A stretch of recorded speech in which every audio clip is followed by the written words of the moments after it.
बिस्मिल्लाहिर्रहमानिर्रहीम। अस्सलाम वालेकुम नाजरीन, प्रोग्राम टुडे विद मियां हबीब में खुश आमदेद। सूरत हाल बड़ी दिलचस्प हो गई है। मुल्क के तमाम बड़े फैसले रातों को होने लगे हैं। चीफ जस्टिस के तकर्रे में भी भरपूर स्पेंस बरकरार है। तहरीक इंसाफ ने चीफ जस्टिस की तकर्री के लिए कायम पार्लिमानी कमेटी में शामिल होने के बावजूद चीफ जस्टिस के तकर्र के प्रोसेस का हिस्सा बनने से इनकार कर दिया है। चीफ जस्टिस का तकर्रर आज रात किसी भी लम्हे होगा। तहरीक इंसाफ को मनाने की कोशिशें जारी हैं। हुकूमत ने कहा है कि हम आज रात जो है वो चीफ जस्टिस का तकर्रर करके सोएंगे, क्योंकि 3 दिन पहले तकर्रर होना ज़रूरी है और आज रात 12 बजे जो है वो आखिरी लम्हा होगा। वज़ीर आला खैबर पख्तूनख्वा ने फिर खड़ा कर दिया है। कहा है कि अगर सीनियर मोस्ट जज को चीफ जस्टिस ना बनाया तो पूरा मुल्क ब्लॉक कर देंगे, भरपूर एहतजाज करेंगे, अब डू और डाई होगा। ये लोगों के ज़मीर खरीदते हैं, हम इन्हें छोड़ेंगे नहीं। गौहर अली खान ने कहा है कि हमारे लोगों से गन पॉइंट पर वोट लिए गए हैं। 26वीं आईनी तरमीम पर जाहिर की गई 2/3 अक्सरियत पर आवाज़ें उठने लगी हैं। तहरीक इंसाफ ने मशकूक अरकान असम्बली व सेनेट को शो का नोटिस जारी करने का फैसला किया है और उन्हें कहा है कि वो कमेटी के सामने पेश होकर वजाहत करें। जाते जाते चीफ जस्टिस ऑफ पाकिस्तान काजी फायज ईसा और जस्टिस जमाल मंदोखेल ने मखसूस नशिस्तों पर 8 जजेस के अक्सरीती फैसला पर धांसू किस्म का इख्तलाफी नोट लिख दिया है। उनका कहना है कि केस की बुनियादी चीज़ों को नज़रअंदाज किया गया है। 12 जुलाई का मुख्तसर फैसला और 23 सितंबर के वजाहती फैसला गलतियों से भरपूर है। इन तमाम तर इशूज़ पर गुफ्तगू करेंगे। आज हमारे साथ मौजूद हैं आरफ चौधरी साहब, इस्लामाबाद से सुप्रीम कोर्ट के एडवोकेट हैं, और उनके साथ स्टूडियो में मौजूद हैं फ़ारूक बंगई साहब, सीनियर सहाफ़ी और तजिया नगार। प्रोग्राम का आगाज़ करेंगे आरफ चौधरी साहब से। अस्सलाम वालेकुम जी चौधरी साहब। वालेकुम सलाम जनाब। हजूर खैरियत ना लो, ठीक हो? जी बिल्कुल ठीक, माशाल्लाह। सारा कुछ इस्लामाबाद में ही है और आप सारी चीज़ें बड़ी मैन्यूटली ऑब्जर्व कर रहे हैं। ये बताइएगा कि चीफ जस्टिस ऑफ पाकिस्तान के तकर्रर का मामला भी इंतहाई स्पेंस से भरपूर है। इस वक्त तक कोई फैसला नहीं हो पा रहा और तहरीक इंसाफ ने पार्लिमानी कमेटी में शमूलियत के बावजूद जो है वो उस प्रोसेस का हिस्सा बनने से इनकार कर दिया है।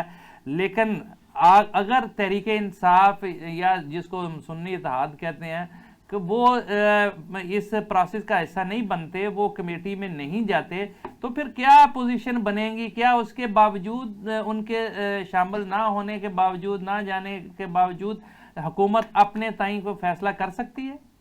देखिए, मैं आपको अर्ज करूं कि जो हुकूमत का रिकॉर्ड है उसके मुताबिक तो वो किसी ज़ाब्ते के पाबंद नहीं है। वो जो चाहते हैं करते हैं और वो समझते हैं कि कर जाना जो है वो बजाय खुद अपनी जस्टिफिकेशन खुद है। तो इसलिए जहां तक कानून का ताल्लुक है तो उनका होना जरूरी है, क्योंकि अपोजिशन तो वही है। बाकी तो अगर देखा जाए तो वो हुकूमती पार्टी है, चाहे उन्हें पार्लिमानी पार्टियों के तौर पर अलग-अलग सीटें दे देंगे, लेकिन यह है कि वो इनफैक्ट एक ही पॉलिटिकल पार्टी है और एक ही उनका मुफाद है। तो अब मैं समझता हूं कि ये फैसला जो है उन्होंने सोच समझ के किया है, क्योंकि वो किसी भी ऐसे प्रोसेस का हिस्सा नहीं बनना चाहते कि जिसको कल को वो फिर चैलेंज ना कर सके। उसकी वजह यह है कि जिस तरह पहले जो मुशावरत होती रही है और उन्होंने फिर ये कहा कि जी पीटीआई भी सब मामला में शामिल थी, तो गोया तासुर ये देने की कोशिश की कि जैसे ये 26वीं तरमीम जो है ये पीटीआई की मर्जी से ही हो रही है। तो इस तरह की सिचुएशन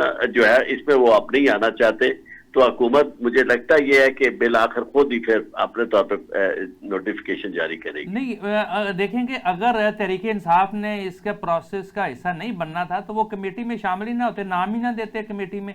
और अगर आप दे दिए हैं तो फिर एक डेडलॉक पैदा करने की क्या जरूरत पेश है? देखिए, मैं आपको एक अर्ज करूं, जिस तरह की सिचुएशन तरीके इंसाफ फेस कर रही है ना, अगर वहां कोई हो तो यकीनन वो ऐसा ही अमल करेगा। उसकी वजह यह है कि उनके साथ सबसे बड़ी जो ज्यादती हो रही है कि वो उनके मैंडेट पे डाका डाल के एक ऐसी पार्लियामेंट जो नामुकम्मल है, जिसमें केपीके से 11 सेनेटर जिन्होंने आना था वो नहीं मुंतखब किए गए, जहां यानी मखसूस नशस्तें जो है उसका फैसला जो है उस पर अमल दरामद नहीं किया जा रहा, अभी तक नोटिफाई नहीं किया गया उनको। यानी तो ऐसी सूरत हाल में क्या आप उनसे तवक्को करते हैं कि क्या कोई इंसाफ के पर मबनी या आइन के मुताबिक काम हो रहा है कि जिसमें वो अगर नहीं करते तो डेडलॉक पैदा करने की कोशिश कर रहे हैं। देखें, जो वो एहतजाज का तरीका उन्हें नजर आता, मैं समझता हूँ कि वो हक में जानब है, क्योंकि इसका हुकूमत के किसी भी कदम के साथ कदम मिला के चलना मौजूदा सूरत हाल में मैं ये समझता हूँ कि कोई वो मुनासिब नहीं है। अच्छा तो साहब, चूंकि जी बहुत अहम निशानदेही की आपने।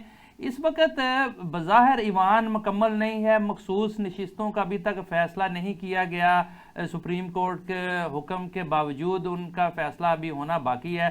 तो इसके अलावा खैबर पख्तूनख्वा से, हाँ KPK से सेनेट के अरकान जो हैं वो उनका इंतखाब होना ज़रूरी है। मैं मखसूस नशिस्तों की बात कर रहा था कि वो भी नहीं है कौमी असम्बली में, ठीक है।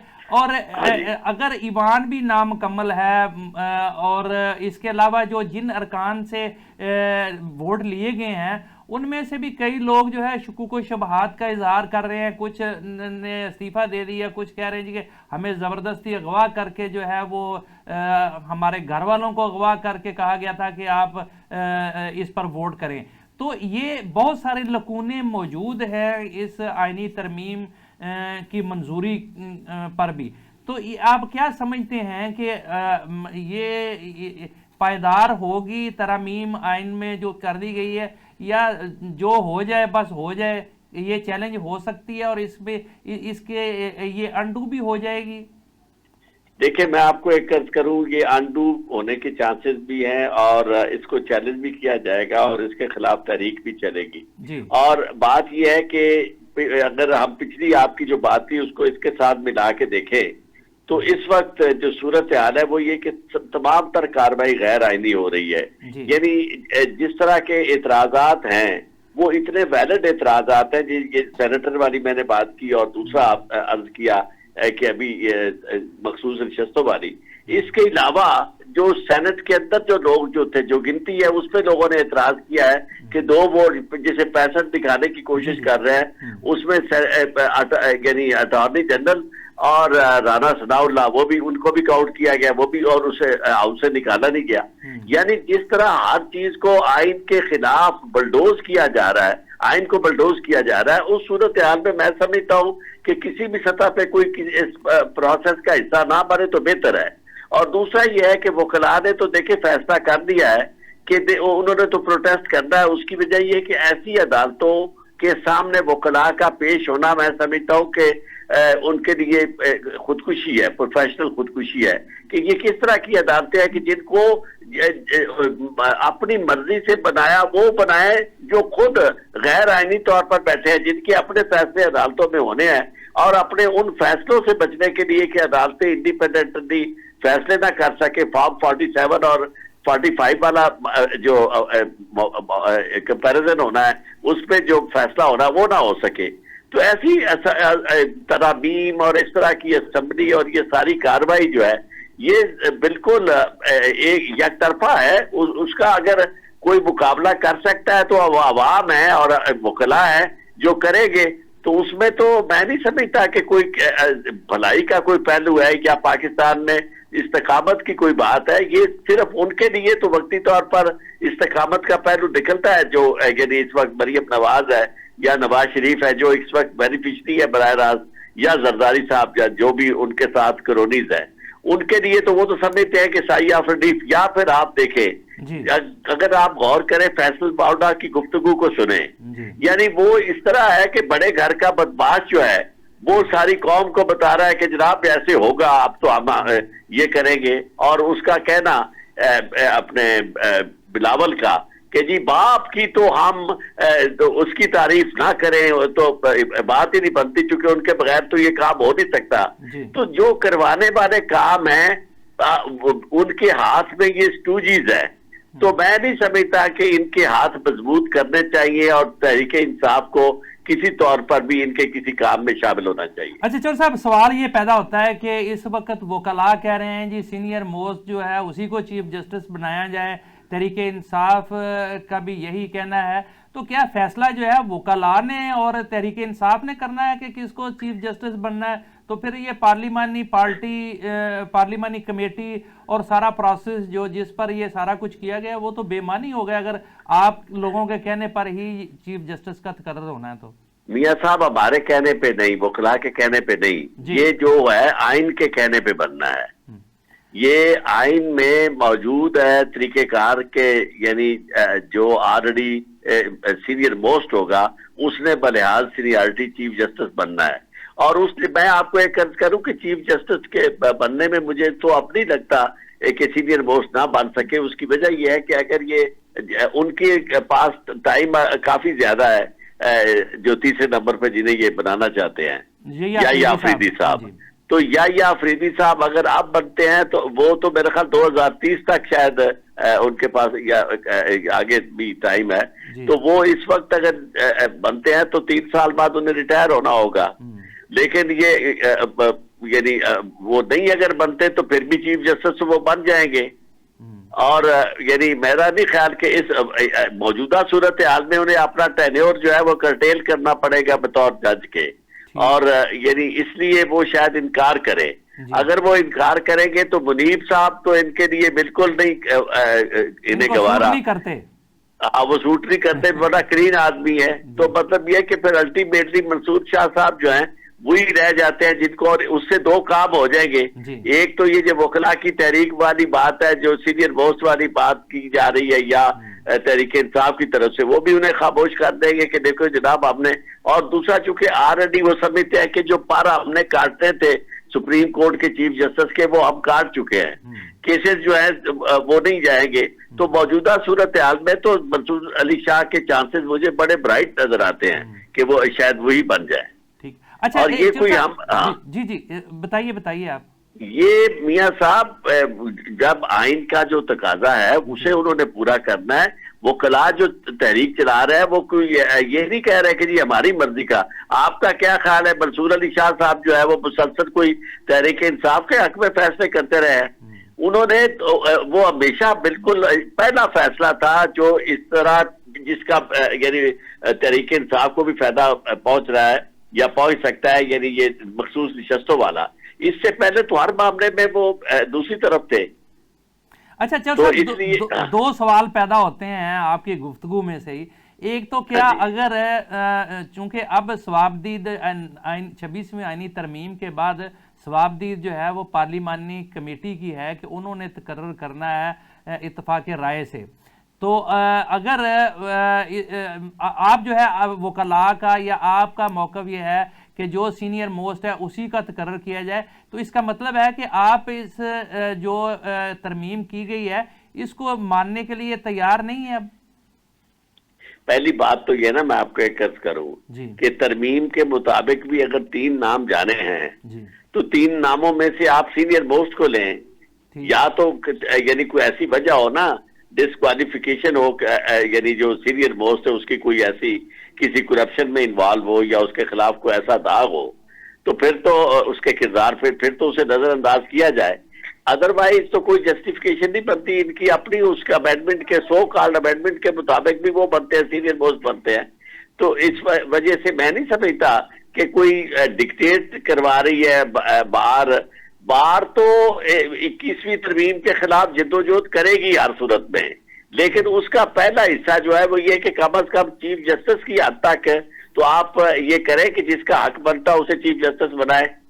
अच्छा चलो साहब, एक और हमारे नाजरीन को जरा बताइएगा कि अगर तीसरे नंबर वाले जज साहब जो हैं वो इनकार कर देते हैं कि मैं चीफ जस्टिस बनने के लिए तैयार नहीं हूं, तो उसके बाद चौथे नंबर वाला जो है उसको कंसीडर किया जाएगा या फिर ऊपर वाले जो 2 सीनियर हैं उन्हीं को कंसीडर किया जाएगा? हाँ, वो पहले यानी अगर वो इनकार कर देते हैं तो फिर इन्हीं 2 में से रह जाएगा मामला। अगर ये दोनों इनकार कर देते हैं फिर आगे चौथे की बारी आएगी। अच्छा, अगर ये दोनों साहबान जो हैं वो भी इनकार कर दें, यानी ये वो इनकार कर दें तो फिर चौथे की, अगर ये तीसरे वाला इनकार कर देता है तो ये 2 जो है 2 में से किसी एक को बनाना होगा। जी ठीक। अच्छा चौर साहब, अब ये जरा बताइएगा कि जो इस वक्त सूरत हाल है, तहरीके इंसाफ जो है वो कहा जाता है कि उनके खिलाफ या उनको उनके गिर्द घेरा तंग करने के लिए जो है ये तरमीम की गई है। तो ये बताइएगा जो उनके केसेस हैं इस वक्त अदालतों में चल रहे हैं, क्या वो ट्रांसफ़र हो जाएंगे? जो नई एक नया बेंच बन रहा है पार्लिमानी आइनी बेंच जो बन रहा है, क्या ये केसेस उधर ट्रांसफ़र हो जाएंगे या यही अदालतें जहां समाअत हो रही है उन्हीं में समाअत होगी? मियाँ साहब, पहली बात तो ये है कि जब ये आपस में तकसीम करना शुरू करेंगे ना कि जी कौन से केसेस जो है वो आईनी है और कौन से केसेस जो है वो आईनी नहीं है, तो आप देखेंगे कि बहुत ज्यादा केसेस जो है वो उनमें आईन इन्वॉल्व है। ठीक, ये फंडामेंटल राइट्स इन्वॉल्व है। अच्छा, इसका तो कौन फैसला करेगा कि कौन सा केस जो है वो आईनी है और कौन सा जो है वो यही अभी तक इन्होंने तय नहीं किया, ये तय नहीं किया, कौन करेगा, तशरीह कौन करेगा? ये तय अभी तक नहीं हुआ। ये आपके सामने ऑब्जर्वेशन है उनकी सीनियर मोस्ट जज की मंसूर शाह साहब की और उनके साथ जी खातून जज जो हैं उनकी, कि उन्होंने कहा जी कि अभी देखना है कि कौन से केसेस हमारे आते हैं जनाब आईनी बेंच के पास जाते हैं और कौन से सुप्रीम कोर्ट के पास आते हैं। तो ये सारी की सारी चीज एक्सरसाइज जो है कि होने वाली है। तो उनमें अगर ये पीटीआई के केसेस भी इन्होंने नहीं भेजने आईनी बेंच के पास, तो फिर इन्हें बनाने का फायदा क्या है? असल सारी जो तकलीफ की जा रही है 2 वजह से की जा रही है।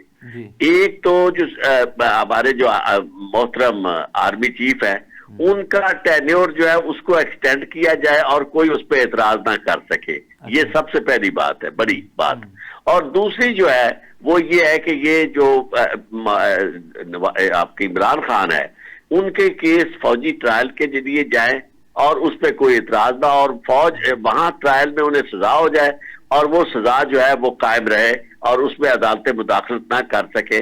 और तीसरा जो काम है वो ये होगा कि जनाब ये जो पीटीआई है इस पे पाबंदी लगा दी जाए और वो जब सुप्रीम कोर्ट के पास आईनी बेंच के पास मामला जाए तो वो आईनी बेंच जो है वो भी उसके ऊपर स्टैंप लगा दे। ये बुनियादी तौर पर इन 4 मकासद के लिए ये बनाई गई है। बाकी सारी चीजें जो है वो उसमें जाहिर है कि ये भी है कि जी हमारी मर्जी के खिलाफ किसी तरह का कोई फैसला ना हो सके, और अगर हम किसी को जबर के जरिए तशद्दुद के जरिए किसी के फंडामेंटल राइट्स को भी हम तय कर देते हैं तो उसके लिए कोई चाराजोई का रास्ता ना रहे।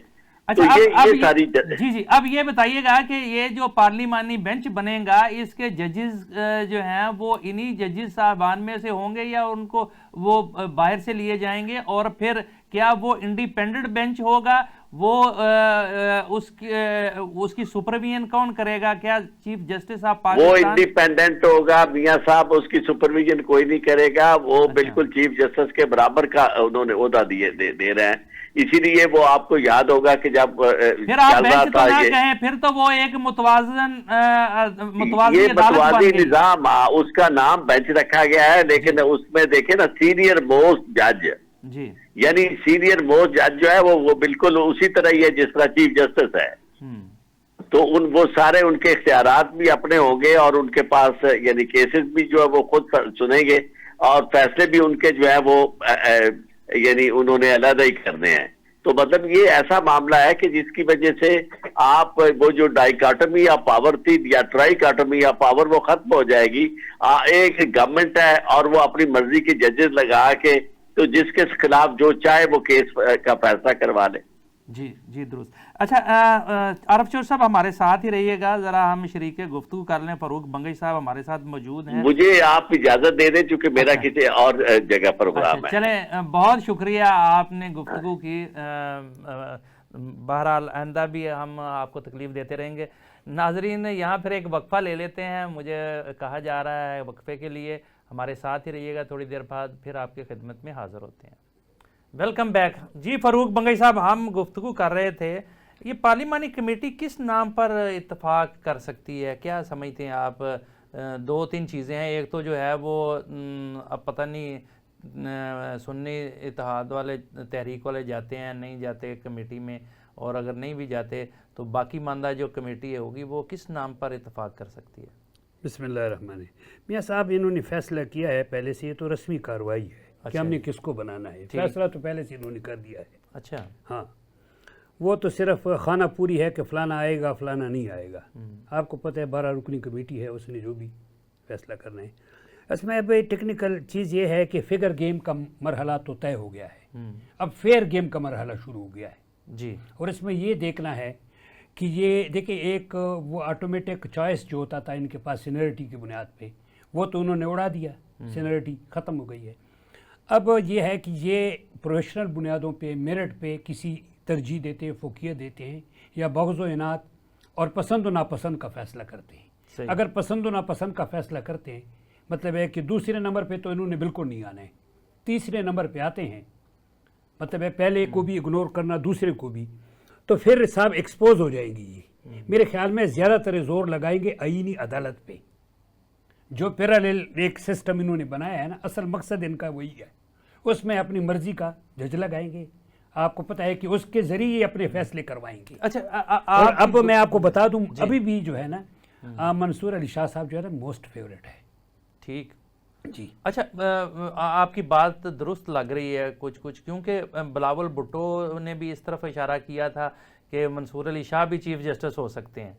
ठीक है, और हालात भी ऐसे पैदा हो गए हैं, बात देखें ना, चीज़ें कुदरत की तरफ से होती हैं कि हालात भी ऐसे पैदा हो गए हैं कि वो मंसूर अली शाह साहब की राह जो है वो हमवार हो रही है, मामलात इस तरफ को चले गए हैं। क्योंकि अगर हुकूमत जो है वो इस पर इत्तफाक़ राय कर लेती है तो बहुत सारी चीज़ों से बचा जा सकता है। सर, असल मंजिल इनकी ये नहीं है मंसूर अली शाह साहब को रोकना, असल मंजिल उनके पैरेलल अदालत का था, वो तो तय हो गया, उसमें अपनी मर्जी का जज लगा देंगे। सही। अच्छा, वो कोई चीज़ चैलेंज नहीं हो सकेगी, ये जो भी कुछ करेंगे इनका मकसद तो हल हो गया। इधर ये लोगों को बताएंगे कई चीज़ें रुक जाएगी, इनके खिलाफ जो रद्द अमल है वो ख़त्म हो जाएगा। ठीक ठीक, हाँ, ये क्योंकि अब सबसे बड़ा चैलेंज इन्हें जो है वो इस हवाले से उठने वाली आवाज़ों को रोकना है। और जिस तरफ वकला भी इशारा कर रहे हैं, तहरीक इंसाफ भी जो है वो कह रही है कि हम जो है वो इस पर तहरीक चलाएंगे, एहतजाज करेंगे, और वकला भी एहतजाज। अगर ये मंसूर अली शाह साहब को बना देते हैं तो क्या वो एहतजाज रुक जाएगा? एहतजाज जो रुकेगा या नहीं रुकेगा, लेकिन फेस सेविंग के लिए कुछ तो हो जाएगा ना, कि सीनियर मोस्ट को हमने बनाया, क्योंकि इन्होंने सीनियरिटी तो ख़त्म की है। सही। लेकिन वो कह देंगे जी सीनियर मोस्ट उसका हक बनता था, हमने उसको हक दे दिया। आप देखें ना, वज़ीर आज़म साहब इसको जो आम आदमी को फौरी इंसाफ की फराहमी से, हालांकि उसमें आम आदमी का जिक्र ही नहीं है, इसमें तो आम आदमी का जिक्र बिल्कुल नहीं है, ये अपने लिए आम माफी की गेम थी। अच्छा। आम आदमी का कहाँ जिक्र है, उससे जोड़े जिससे आम आदमी के पसे पर्दा जो है वो आम माफी, हाँ, अपने लिए आम माफी, उसके पीछे ये असल मकसद, मंजिल मकसूद उनका यही है, पैरेलल सिस्टम लाना, वो लाने में कामयाब हो गए। ठीक, अब जिसको ये रगड़ा देंगे तो उसमें जाएंगे, लेके जाएंगे, और ख़ुद को भी बचाएंगे तो उसी अदालत में जाएंगे। अच्छा, उसमें जो अभी हम जो आरफ चौल साहब से बात कर रहे थे, जो मुझे बात समझ आती है कि उसमें भी बहुत ज़्यादा जो है फ्लेक्सिबिलिटी है कि हुकूमत या जो भी पार्लियामेंट जस्टिस कमेटी होगी जो फैसला करेगी कौन सा केस किस तरफ जाना है, तो वो आइन जिसको मर्जी आइनी केस बना दें, जिसको मर्जी जो है वो सिविल बना दें, जिसको मर्जी फौजदारी बना दें। सर, ये जोर वहाँ लगाएंगे, स्क्रूटनी होगी, ये इधर जाएगा, जहाँ मर्जी भेज दें। ठीक, हाँ ठीक, उससे कोई पूछने वाला नहीं होगा कि क्यों उधर जाए, क्यों न जाए, ना जी हो जाएगा। अच्छा, चलें, ये इस पर तो बहुत लंबी चौड़ी गुफ्तगू भी हो सकती है, खदशात भी हैं, तहफ़्फ़ुज़ात भी बहुत सारे लोगों को हैं, तो ये तो जैसे जैसे प्रोसेस होगा पता चलता जाएगा कि फिर ही सामने चीज़ें आएंगी। लेकिन ये बताएं कि खैबर पख्तूनख्वा के चीफ मिनिस्टर जो हैं वो उन्होंने फिर आज खड़ाक कर दिया, उन्होंने कहा जी कि हम जो है वो अब डू और डाई वाला मामला होगा और हम जो है इनसे बदला लेंगे और बड़ा पूरा मुल्क जो है उसको लाग कर देंगे। तो किस तरफ को सियासत किस तरफ को जा रही है? ठीक है सर, तहरीक की कोई ना कोई गुंजाइश होती है किस चीज़ पे तहरीक चलानी है जी। उन्होंने ये भी कहा सीनियर मोस्ट जज को नहीं बनाया गया, अगर एक मंसूर अली शाह साहब को बना लिया एक पॉइंट तो उसमें माइनस हो गया। दूसरा वो एक गुंजाइश है कि जो आईनी अदालतें हैं सूबों में, वो चूँकि सूबों को ऑन बोर्ड नहीं किया गया, आपने सूबे में बनानी है ना जी, तो सूबों को ऑन बोर्ड करना ज़रूरी था। ठीक, वो उस पर वो तहरीक जो है ना थोड़ी बहुत चल सकती है मेरे ख्याल में। ठीक है, खैर अभी तो इसमें बहुत सारे काम बाकी तीन सूबे पे तो है ना सर, एक सूबा अगर उठता है जी और वो किसी चीज़ से इनकार करते हैं, जब भी देखे सर कोई कानून बनता है ना या आइन में कोई तरमीम होती है ना, तो फिर उस पर सबको उसे मुस्तफीद होने का भी हक हासिल होता है और इसका इतलाक भी आम होता है। तो वो बाकी 3 सूबे अगर एहतजाज नहीं करेंगे तो एक सूबे के एहतजाज से उन आईनी अदालतों के हवाले से मेरे ख्याल में इतना मौसम नहीं होगा। हाँ, बाकी पॉलिटिकली तहरीक वो जो है ना वो तो पहले से जारी उसारी है, उनका सिलसिला जारी है। जी, दुरुस्त कहा आपने, लेकिन ये बताइएगा कि पहले भी इन्होंने एहतजाज करके देख लिए, हुकूमत जो चाहती है वो तो कर गुजरती है, अभी भी इनका एहतजाज के कारगर साबित हो सकता है?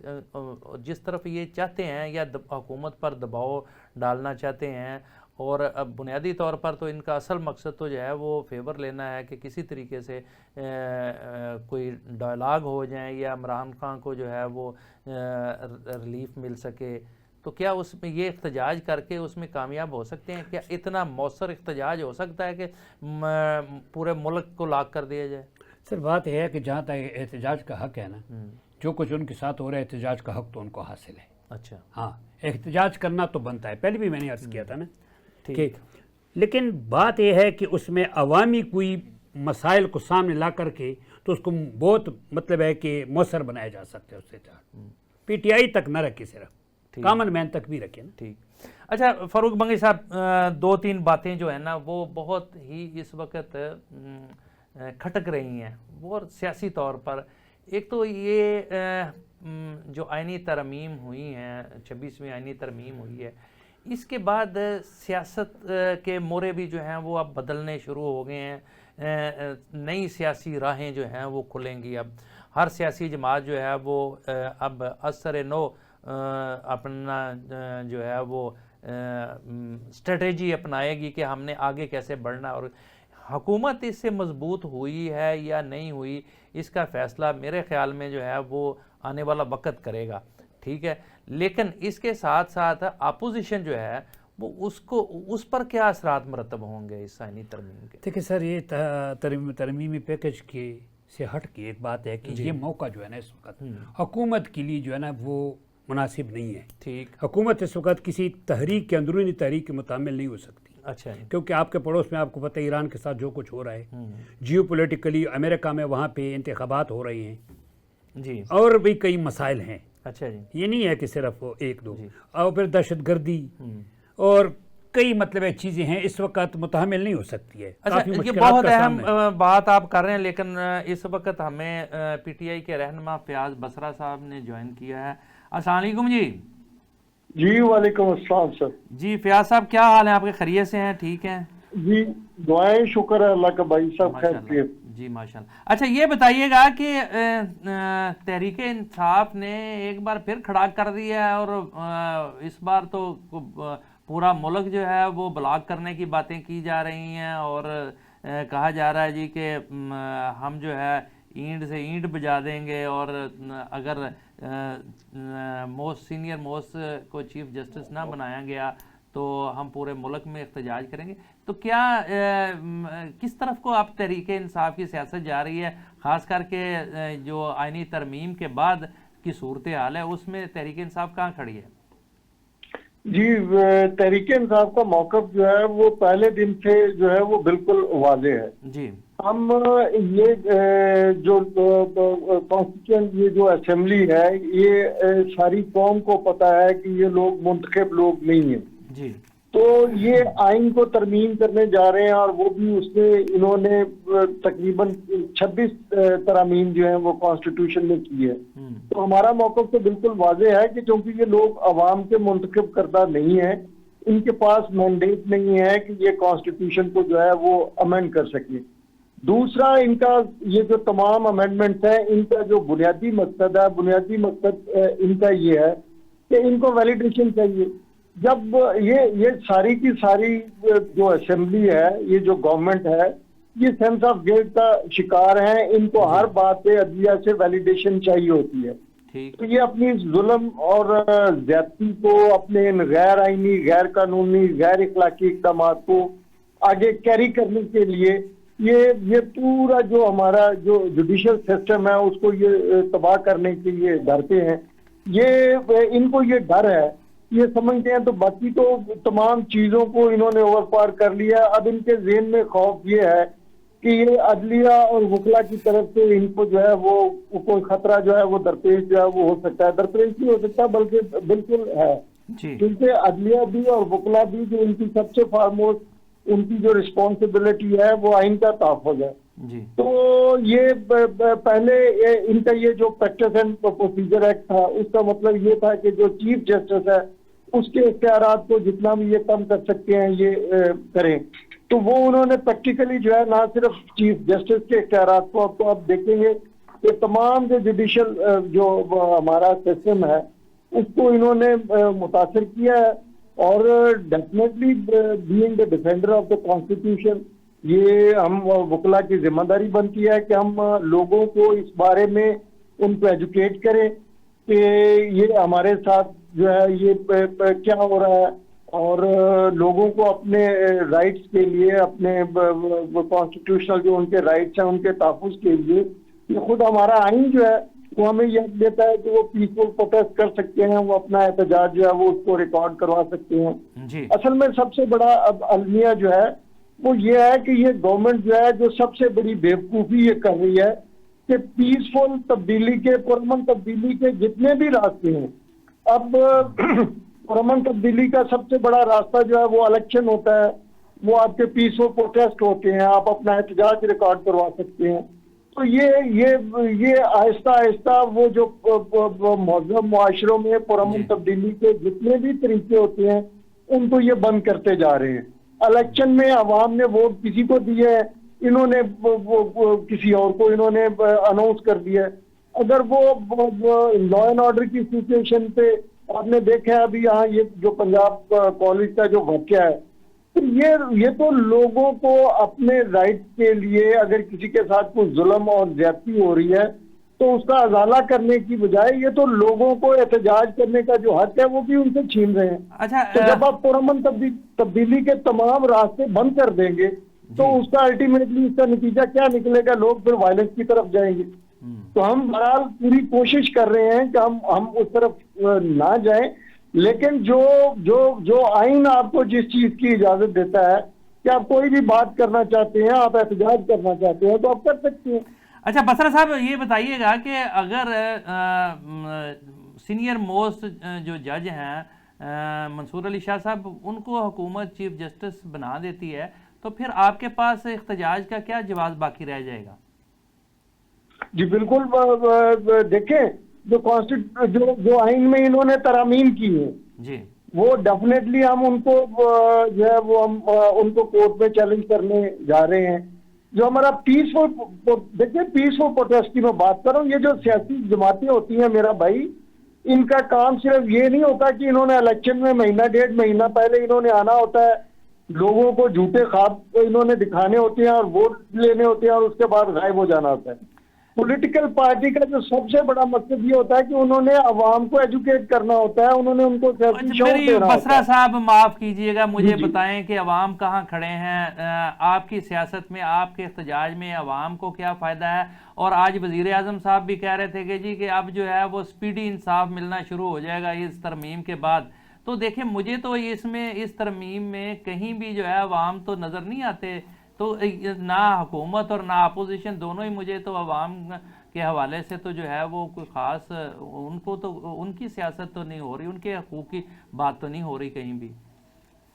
भाईजान, अगर आप जहाँ से ये कज़िया शुरू हुआ था हम तो जंगी अवाम की लड़ रहे हैं जी। आपको पता है कि जब मरकज से हमारी हुकूमत चली भी गई थी तो चारों सूबों में, गिलगित बल्तिस्तान में, आज़ाद जम्मू कश्मीर में वो पाकिस्तान तहरीके इंसाफ की गवर्नमेंट थी। तो हमने ये सब कुछ जो है वो सेक्रीफाइस हमने किस लिए किया था? अवाम के लिए किया था। हम तो उस वक्त भी गवर्नमेंट में बैठे हुए थे और आज भी आपको पता है कि हमें हर किस्म की डील जो है वो ऑफर जो है वो हमें हो रही है कि आप भी अपना हिस्सा लें और चुप करके जो है वो बैठ जाए। उनको अगर हम आइन के तहफ़्फ़ुज़ की बात करते हैं, अगर हम कॉन्स्टिट्यूशनलिज्म की बात करते हैं, अगर हम रूल ऑफ लॉ की बात करते हैं, अगर हम इंडिपेंडेंस ऑफ जुडिशरी की बात करते हैं, अगर हम पार्लियामान के तकद्दुस की बात करते हैं, तो हम अपनी जात के लिए बात तो नहीं करते भाई। मेरी बात सुने बसरा साहब, करते हैं हमारी अपनी जात जो है वो खतरे में होती है। आपको पता है हमारा चेयरमैन जेल में बैठा हुआ है, किसी की बेटी को उठा लिया गया है, किसी की बहन को उठा लिया गया है, किसी का घर तोड़ दिया गया है, किसी का बिजनेस तबाह कर दिया गया है। तो ये सारी चीजें जो है हम वो इस आइन के लिए, इस मुल्क में रूल ऑफ लॉ के लिए और अपने लोगों के लिए कर रहे हैं। इसमें हमारी अपनी जात का तो नुकसान ही नुकसान है भाई।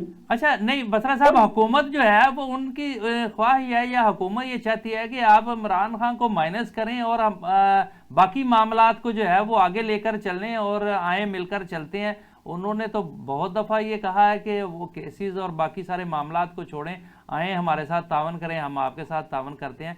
तो क्या मुल्की मामलात को चलाने के लिए जो है वो आप इस पर कोई कंप्रोमाइज कर सकते हैं?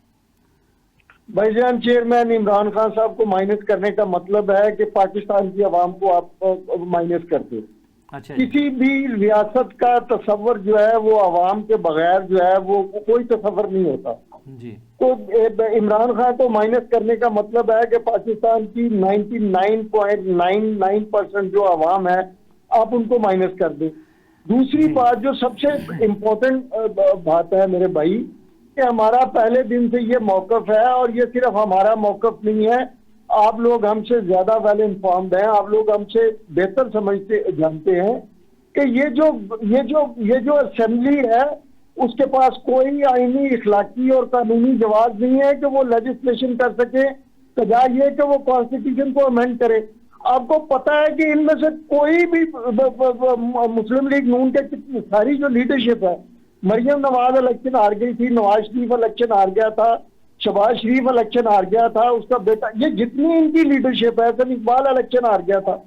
तो इनके पास कोई जस्टिस, कोई लीगल, कोई कॉन्स्टिट्यूशनल, कोई मॉरल जस्टिफिकेशन है इनके पास कि ये लोग गवर्नमेंट में बैठे हैं, ये इस हुकूमत को रन करें या बसरा साहब, चले।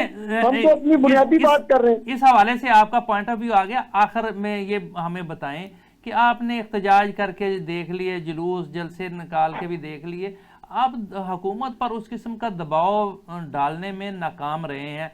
अब आप इख्तिजाज की तरफ जा रहे हैं, तो क्या आपके पास नई स्ट्रेटजी होगी कि आप हुकूमत को जो है वो दबाव में ला सकें और तहरीके इंसाफ या इमरान खान को जो है वो जेल से बाहर निकलवा सकें?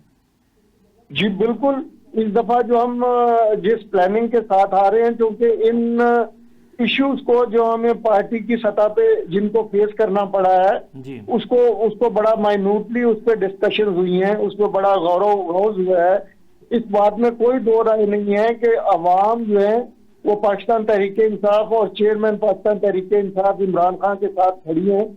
जो हमारे चेयरमैन साहब चूंकि पाबंदे सलासल है, तो जो हमारी सेकेंड ईयर लीडरशिप थी, वहाँ जो कम्युनिकेशन और एक गैप की वजह से हम उस तरह वो प्रेशर जो है वो एग्जर्ट नहीं कर सके। तो हमने अपनी उन कमियों को, उन खामियों को हमने बड़ा बारीकबीनी से उनका जायजा लिया है। हम इंशाल्लाह उनको दूर करेंगे और आप देखेंगे कि जब इस बार हम सड़कों पे आएंगे तो जो प्रेशर है वो आपको इनके चेहरों पे, इनकी बॉडी लैंग्वेज पे पहले भी नजर आ रहा है, और ये आपको बहुत उसकी शिद्दत जो है वो उसमें बहुत इजाफा होगा, आपको नजर आएगा इनके। जी जी, बहुत शुक्रिया जनाब फयाज बसरा साहब गुफ्तगू करने का। जनाब फ़ारूक बंगश साहब, आपका भी बहुत शुक्रिया। नाजरीन, हमारे प्रोग्राम का वक्त ख़त्म हुआ चाहता है, फ़ारूक बंगश साहब की बात अधूरी रहेगी, इंशाल्लाह उस पर कल गुफ्तगू करेंगे। अब हमें इजाज़त दीजिएगा, अपना बहुत सारा ख्याल रखिएगा। अल्लाह हाफ़िज़।